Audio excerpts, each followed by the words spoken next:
In the year 2000, a single television show generated 50 million viewers in a single night. No superheroes. No special effects.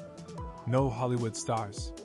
Just 16 strangers on an island, voting each other off one by one. That finale of Survivor did not just break ratings records. It broke the entire rulebook for what television could be. And nothing on your screen has ever been the same since.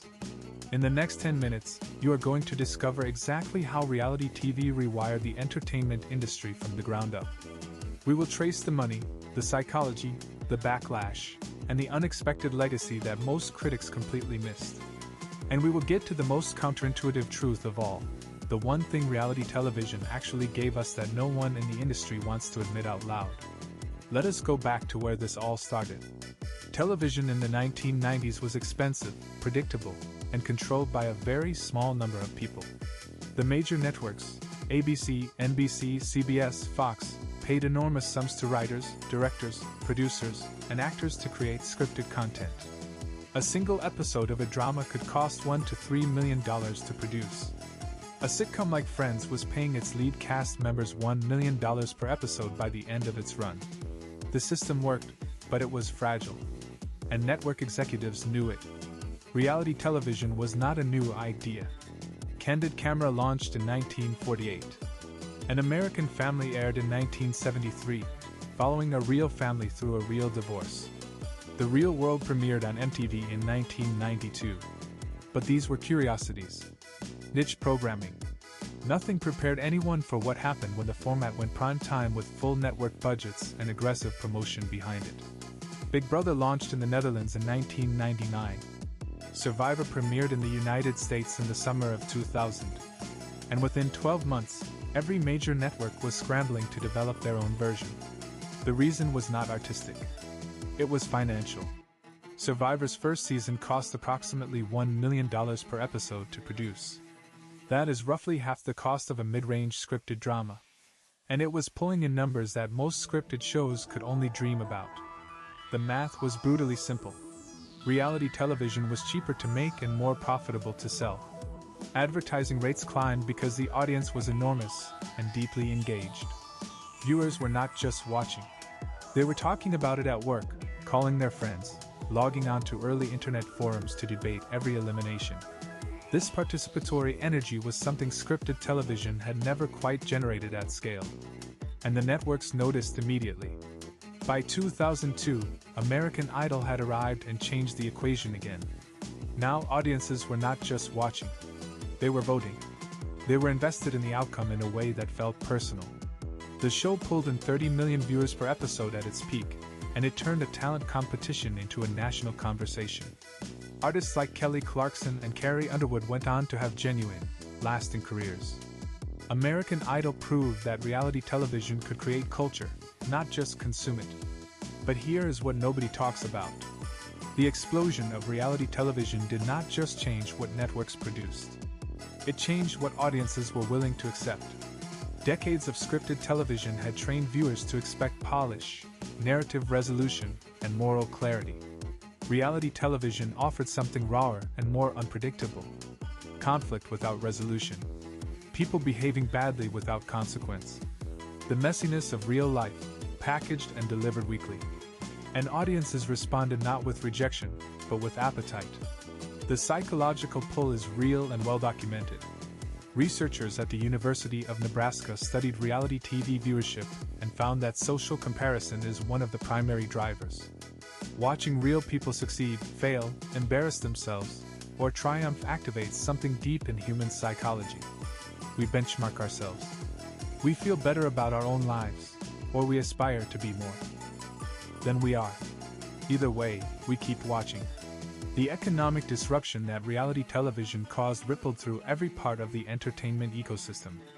Writers, who had been the backbone of scripted television, found themselves suddenly expendable. Reality shows did not need writers in the traditional sense. They needed producers who could shape raw footage into compelling narratives.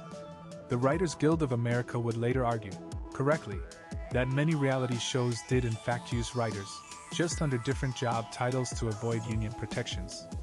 This tension eventually contributed to the conditions that led to the 2007 to 2008 writers' strike. That strike, which lasted 100 days and cost the industry approximately $2 billion in lost revenue, was in part a battle over the reality television economy. The networks had grown comfortable with a production model that sidelined traditional creative labor. The strike forced a renegotiation, but it did not reverse the structural shift. Reality television had permanently changed what studios were willing to pay for. Then came streaming. When Netflix, Hulu, and Amazon Prime began building their own content libraries in the early 2010s, reality television was not their first priority. They launched with prestige dramas and critically acclaimed series. But by 2018, Netflix was producing its own reality content aggressively. Queer Eye returned. Dating Around launched. Too Hot to Handle arrived in 2020 and became one of the platform's most talked about releases of the pandemic era. The streaming model changed reality television in a subtle but important way. Traditional network reality TV was built around the week-to-week cliffhanger. You tuned in because you had to wait 7 days to find out what happened. Netflix dropped entire seasons at once, which initially seemed like it might kill the suspense. Instead, it created binge culture around reality TV. People watched entire seasons of The Circle, or Love is Blind in single weekends, and then immediately flooded social media with reactions. The conversation compressed into days instead of months, but it was no less intense. Social media amplified everything. Twitter and Instagram became second screens for reality TV viewers in a way that transformed the viewing experience entirely. Contestants became minor celebrities the moment they appeared on screen. Their Instagram followings would spike by hundreds of thousands overnight. Brands took notice. A contestant eliminated in the third episode of a dating show could still walk away with a six-figure sponsorship deal. This created a new kind of celebrity ecosystem, one that bypassed traditional gatekeepers entirely. The impact on scripted television was not only financial. It was aesthetic. Writers and showrunners began incorporating reality TV techniques into their work. Shows like The Office and Modern Family adopted the mockumentary format, the direct-to-camera confessional, the sense that you were watching something unscripted, because reality television had trained audiences to find that style more intimate and more believable. The most critically acclaimed dramas of the 2010s began blurring lines between fiction and documentary aesthetics in ways that would have seemed strange to audiences 20 years earlier. Reality television also cracked open representation in ways the scripted world had been slow to address.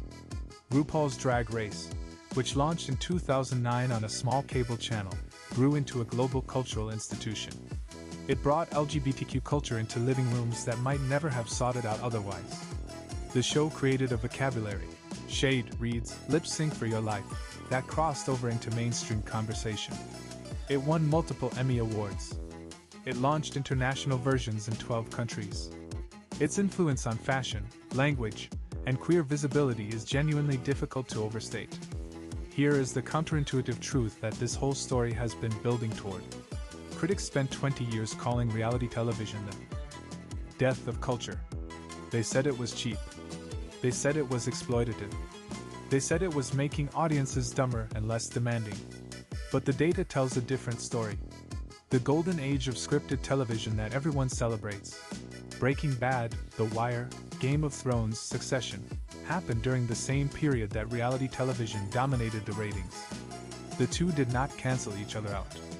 The financial success of reality TV subsidized the risk-taking that made prestige drama possible.